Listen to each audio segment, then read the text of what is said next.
മിനാബിലെ സ്കൂളിലേക്ക് missile വർഷിക്കാൻ കാരണക്കാരനായ US നാവിക ഉദ്യോഗസ്ഥരുടെ ചിത്രം പുറത്തുവിട്ട ഇറാൻ.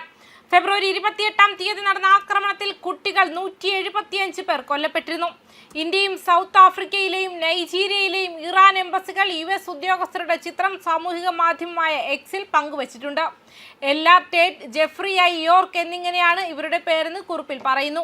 അമേരിക്കൻ യുദ്ധക്കപ്പലായ USS സ്പുവാനിയിലെ കമാൻഡിംഗ് ഓഫീസറാണ് ഡേറ്റ്. യോർക്ക് എക്സിക്യൂട്ടീവ് ഓഫീസറും ഡോംഹോക്ക് വിഭാഗത്തിൽപ്പെട്ട 3 മിസൈലുകൾ അവസരത്തിൽ തൊടുക്കാൻ അനുമതി നൽകിയത് ഇവരാണെന്ന് എക്സിലെ കുറിപ്പിൽ പറയുന്നുണ്ട്. ഈ 2 ക്രിമിനലുകളെയും ഓർത്തു വെക്കണം. USS സ്പുവാനിലെ കമാൻഡർ ലേഗാർ Tate, executive officer Jeffrey I York ഇവരാണ് മിനാബിലെ ഒരു സ്കൂളിൽ 168 നിഷ്കളങ്കരായ കുഞ്ഞുങ്ങൾ കൊല്ലപ്പെടാൻ കാരണമായത്. ടോംഹോക്ക് മിസൈൽ 3 തവണ വർഷിക്കാൻ ഉത്തരവിട്ടത് എന്നാണ് എക്സിലെ കുറിപ്പിൽ പറയുന്നത്. സമാനമായ കുറിപ്പ് പങ്കുവെച്ച് സൗത്ത് ആഫ്രിക്കയിലെ ഇറാനിയൻ എംബസി ഈ 2 ഉദ്യോഗസ്ഥർക്കും മക്കളില്ലേ എന്ന് ചോദ്യം ഉന്നയിക്കുന്നു. നൈജീരിയയിലെ ഇറാനിയൻ എംബസിയാകട്ടെ ഈ 2 ഉദ്യോഗസ്ഥർക്കും രാത്രി എങ്ങനെ ഉറങ്ങാൻ കഴിഞ്ഞുവെന്നാണ് കുറിപ്പിൽ പറയുന്നത്. സ്കൂളിലെ നേർക്കുണ്ടായ ആക്രമണം കരുതിക്കൂട്ടി നടത്തിയതാണെന്നാണ് ഇറാന്റെ ആരോപണം. അതേസമയം സ്കൂളിന് നേർക്കുണ്ടായ മിസൈൽ വർഷം ലക്ഷ്യത്തിലെ പിഴവാണെന്ന് US പറയുന്നുണ്ട്. സ്കൂളിന് സമീപത്തെ സൈനിക കേന്ദ്രത്തെ ലക്ഷ്യമിട്ട് നടത്തിയ ആക്രമണത്തിന്റെ ഉന്മത്തതയാണ് US പറയുന്നത്.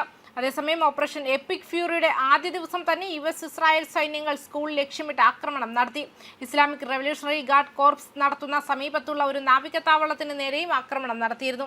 പ്രദേശത്തെ സൈനിക കേന്ദ്രങ്ങൾക്കെതിരായ ഏകോപിത കൃത്യതയുള്ള പ്രവർത്തനങ്ങളുടെ ഭാഗമായാണ് സ്കൂളിന് കേടുപാടുകൾ സംഭവിച്ചതെന്ന് US മാധ്യമങ്ങൾ സൂചിപ്പിച്ചു. IRGC താവളം സ്ഥിതി ചെയ്യുന്ന ഹോർമുസ് കടലിടുക്കിനടുത്തുള്ള നാവിക സൗകര്യങ്ങളെ ലക്ഷ്യം വെച്ചുള്ള US ഔദ്യോഗിക പ്രസ്താവനകൾ സ്കൂൾ ആക്രമണത്തിന് പിന്നിൽ അമേരിക്കൻ സേനയായിരിക്കാം എന്നും സൂചിപ്പിക്കുന്നതായി ന്യൂയോർക്ക് ടൈംസ് റിപ്പോർട്ട് ചെയ്തു. സ്കൂളിനോട് ചേർന്നുള്ള ഒരു സൈനിക സമുച്ചയത്തിൽ നടത്തിയ കൃത്യമായ വ്യോമാക്രമണത്തിലാണ് നാശനഷ്ടങ്ങൾ സംഭവിച്ചതെന്ന് CBC ന്യൂസ് റിപ്പോർട്ട് ചെയ്തു. കെട്ടിടം ഒരു IRGC ഇൻസ്റ്റാളേഷന്റെ ഭാഗമാണെന്ന് ചൂണ്ടിക്കാട്ടി. അതേസമയം സംഘർഷത്തിന്റെ തുടക്കത്തിൽ നിരവധി കുട്ടികളുടെ മരണത്തിന് കാരണമായ മിസൈൽ ആക്രമണം ഒരു അമേരിക്കൻ ലക്ഷ്യപിശകിന്റെ ഫലമാണെന്ന് US സൈനിക അന്വേഷണത്തിൽ കണ്ടെത്തി. സമീപത്തുള്ള സൈനിക സൗകര്യങ്ങൾക്കെതിരായ പ്രവർത്തനങ്ങൾ തെറ്റായി തിരിച്ചറിയാനുള്ള സാധ്യത ഇത് എടുത്തു കാണിക്കുന്നു. സംഘർഷത്തിന്റെ ആദ്യ ദിവസങ്ങളിൽ സ്കൂളിന് നേരെയുണ്ടായ മിസൈൽ ആക്രമണം വലിയ വിവാദമായിരുന്നു. സ്കൂളിന്റെ പ്രഭാത സെഷനിൽ നടന്ന ആക്രമണത്തിന് ശേഷം വിദ്യാർത്ഥികൾ ഉൾപ്പെടെ കുറഞ്ഞത് 165 പേരുടെ ശവസംസ്കാര ചടങ്ങുകൾ നടന്നതായി ഇറാനിയൻ സ്റ്റേറ്റ് മീഡിയ റിപ്പോർട്ട് ചെയ്തു. ഇറാനിയൻ പതാകയിൽ പൊതിഞ്ഞ ശവപ്പെട്ടികൾക്ക് മുകളിൽ വിലാപയാത്രക്കാർ ഒത്തുകൂടിയിരിക്കുന്നതും ചിലതിൽ കുട്ടികളുടെ ഫോട്ടോകളും പ്രക്ഷേപണം ചെയ്തിരിക്കുന്നതും പ്രക്ഷേപണ ചിത്രങ്ങൾ കാണിച്ചു.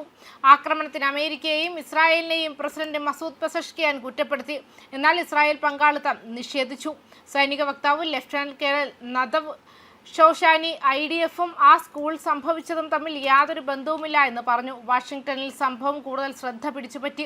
US ഉത്തരവാദിയാണോ എന്നും കെട്ടിടം ലക്ഷ്യമിടുന്നതിന് മുൻപ് എന്ത് മുൻകരുതലുകൾ സ്വീകരിച്ചുവെന്നും വ്യക്തമാക്കണമെന്നാവശ്യപ്പെട്ട് 45 ഡെമോക്രാറ്റിക് സെനറ്റർമാർ പ്രതിരോധ സെക്രട്ടറി പീറ്റ് ഹെഗ്സത്തിന് കത്തെഴുതി.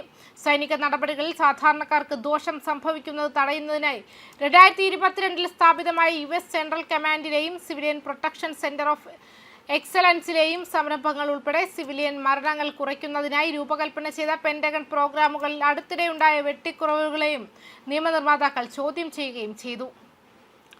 ന്യൂസ് ഡെസ്ക് കർമ്മ ന്യൂസ്.